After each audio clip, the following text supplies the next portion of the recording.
오늘 본문은 부정한 자를 정결케 하기 위한 물을 어떻게 만드는지를 말씀합니다. 하나님 백성은 거룩해야 합니다.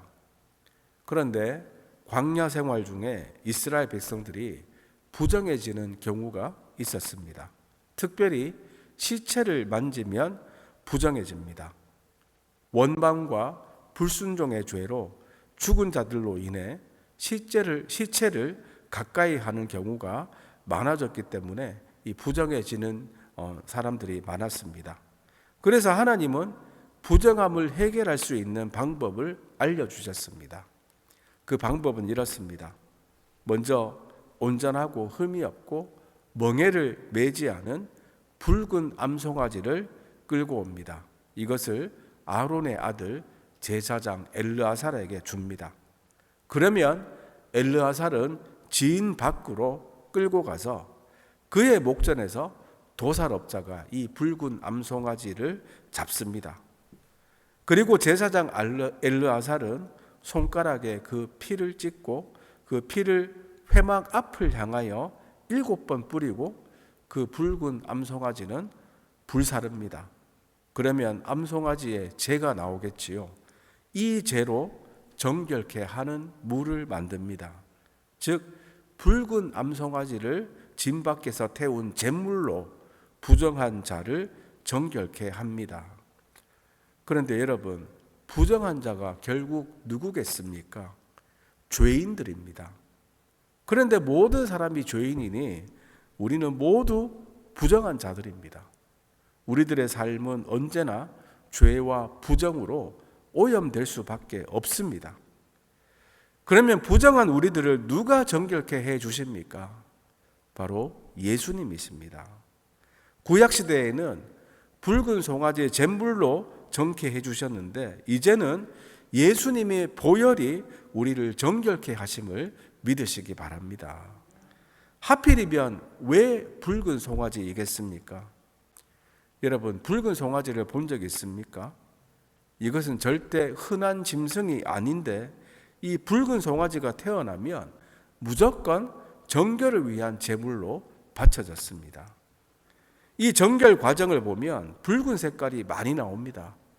붉은 송아지뿐만 아니라 피를 찍어서 뿌리고 암소를 태울 때에는 백향목, 우슬초와 홍색실을 같이 불사르는데 백향목은 영속성을, 홍색실은 강한 생명력을 상징하고 우슬초는 정결하게 하는 데 사용하는 식물입니다.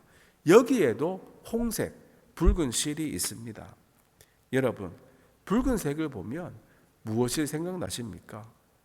바로 예수님의 보혈이지요. 결국 붉은 암송아지는 예수 그리스도를 예표합니다.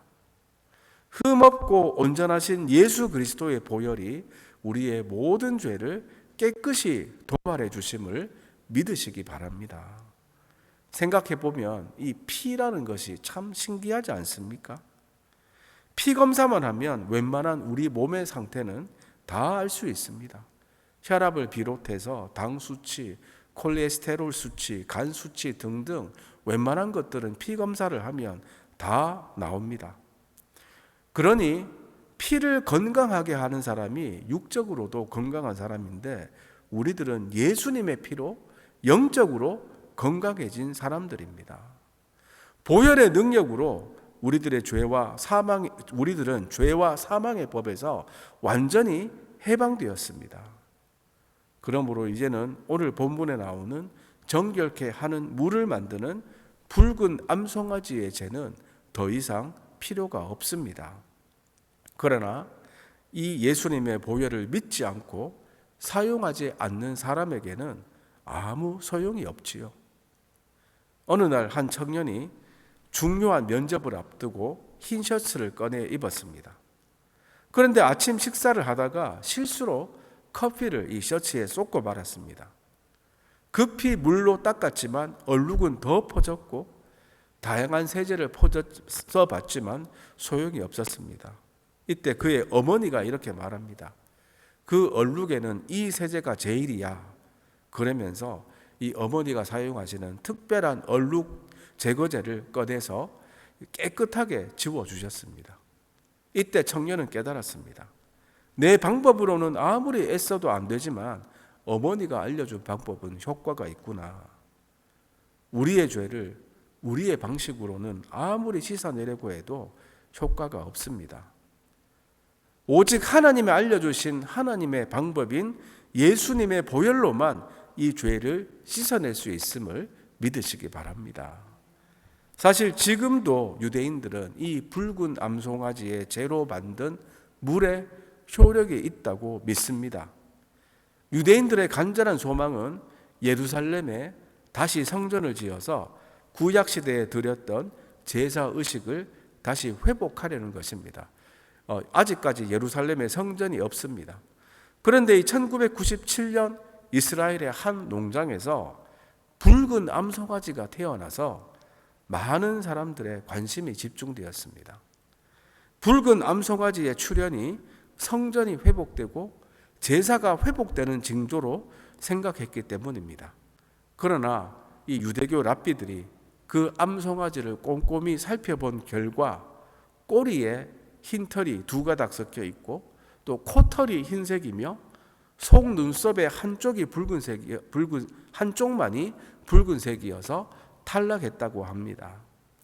2002년에도 이스라엘의 한 농장에서 붉은 송아지가 태어나서 언론의 주목을 받았지만 이것도 성경이 말하는 붉은 암송아지의 기준에는 미치지 못했다고 합니다. 여러분, 이런 모습들 보면 너무 답답하고 한심하지 않습니까?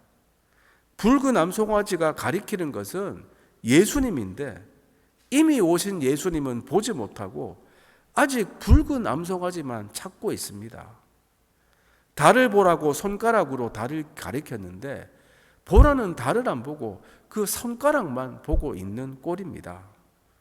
구약의 여러 제사법을 통해서 우리의 죄를 해결하기 위해 십자가에서 피 흘리신 예수님을 볼 수 있기를 간절히 바랍니다. 여러분, 도스토옙스키의 죄와 벌이라는 소설을 들어보셨지요? 이 소설이 말하고자 하는 메시지가 제목에서 나와 있듯이 죄가 있으면 반드시 벌을 받는다는 것입니다. 자녀가 집안에서 잘못한 일이 있으면 부모님께 혼날 생각으로 두려워합니다. 그런데 그 합당한 벌을 결국 부모에게 받고 나면 사실 자녀는 그때부터 마음이 편해집니다. 왜 그럴까요? 저지른 죄에 대한 벌을 받았기 때문입니다. 이렇게 죄를 지으면 벌을 받는 것이 하나님이 세우신 우주의 도덕 질서입니다. 그런데 우리는 조상으로부터 유전된 죄의 본성을 타고난 죄인입니다. 그래서 벌을 받아야 할 죄인인 우리를 대신해서 예수님이 속죄제물이 되셔서 십자가를 지셨습니다. 십자가는 하나님의 공의와 사랑이 충돌되는 곳이자 아가페 사랑이 계시되는 곳입니다. 이 하나님의 사랑을 깊이 알게 해달라고 기도합시다. 그래야 하나님의 사랑이 우리 마음에도 흘러 넘치게 되시기를 간절히 바랍니다. 죄로 인해 부정한 우리들이지만 우리를 정결케 하시는 예수님의 보혈의 은혜 가운데 살아가는 성도님들이 다 되시기를 간절히 바랍니다. 그런데 오늘 본문에서 흥미로운 사실은 이 정결케 되는 붉은 암송아지 제물을 만들기 위해서 부정케 되는 자들이 있었습니다. 제사장을 포함해서 이 제를 만드는데 참여하는 자들은 일시적으로 부정하게 됩니다. 그래서 이들은 자기 옷을 빨고 몸을 씻은 후 저녁까지 진 밖에 머물러야 했습니다. 정결한 물을 만드는데 수종 드는 사람들조차 불결하다는 것은 우리를 완전하게 속죄하실 분은 오직 예수님밖에 없음을 보여줍니다. 우리들에게도 예수님을 증거해 주신 너무나 감사하고 귀한 분들이 있습니다. 또한 우리들의 신앙생활에 도움을 주는 멘토들이 있습니다. 그러나 중요한 것은 그 사람들이 능력이 있는 것이 아니라 그 사람들이 소개하고 믿으라고 하는 예수님이 능력 있는 분이라는 사실입니다. 결코 사람을 믿지 마시고 예수님을 믿으시기 바랍니다. 하나님이 아니라 사람을 믿으면 언젠가는 분명히 넘어질 수밖에 없음을 잊지 마시기 바랍니다. 속죄의 과정에서 제사장이 부정해졌다는 것도 세상에 완벽한 사람은 없다는 뜻입니다. 그러므로 다른 사람의 죄를 다룰 때에 그 사람을 비난만 하는 것이 아니라 나도 그 죄에 빠질 수 있다는 것을 인정하고 더 조심해야 합니다. 그러므로 다른 사람의 죄나 부정함을 다루는 사람일수록 말씀과 기도로서 거룩함을 유지하는데 더욱 힘써야 합니다. 제사장은 하나님께 선택받은 자이기는 하지만 율법이 정한 사역자일 뿐입니다. 어떤 사람도 율법을 지키는 것으로는 온전해질 수가 없습니다. 사람이 구원받는 유일한 길은 그리스도의 피밖에 없습니다. 한편으로 생각하면 이렇게 진 밖에 나가서 자신이 부정해지면서까지 정결케 하는 물을 만드는 사람들이 복음을 전하기 위해 희생을 마다하지 않은 성도들을 상징합니다. 우리 민족에게 복음을 전한 선교사님들 생각해 보십시오. 19세기 말 20세기 초에 조선이라는 나라에 왔는데 그야말로 그들의 입장에서는 조선은 진 밖의 나라입니다. 그 당시 이 미국의 편안하고 안락한 삶을 다 포기하고 우리를 정케 하신 예수님을 전하려고 안락한 진을 포기하고 오신 분들 아닙니까? 그때 오신 분들이 거의 의사, 교육자, 박사님들입니다. 이분들의 희생을 잊지 않고 감사하며 살아갑시다. 뿐만 아니라 이제 우리들도 복음의 빚진 자로서 진 밖으로 나가기를 두려워하지 않고 기꺼이 희생하며 예수님을 전하는 증인들이 다 되시기를 간절히 바랍니다. 이제 말씀을 맺습니다.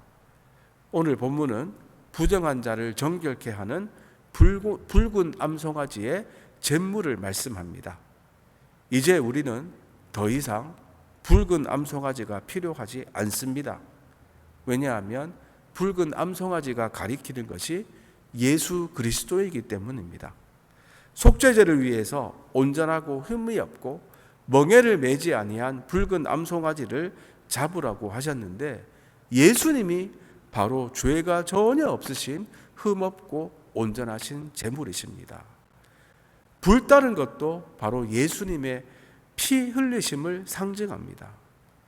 붉은 암송아지가 죽어서 피 흘림으로 정결케 했듯이 예수님이 십자가에서 피 흘려 죽으심으로 죄인된 우리들을 정결케 하셨습니다.